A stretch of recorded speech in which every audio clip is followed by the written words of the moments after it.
We talk a lot on this podcast about frontiers, and I suppose I've settled on the fact that frontiers are the places where all the good stuff happens, right?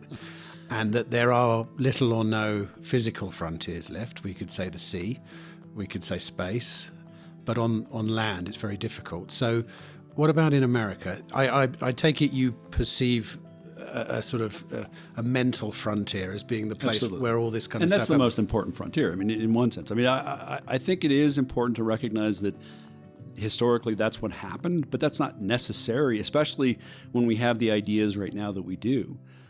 I think you could reorganize the most North Korea in lots of ways, but that means there has to be the intellectual work done for a cultural change.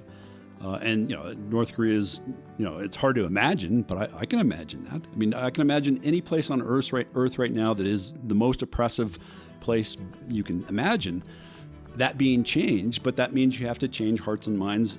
A critical mass of people who say, no, this is not the right way to do it, and it's a moral issue, and they make it a moral issue, and then it will change over time.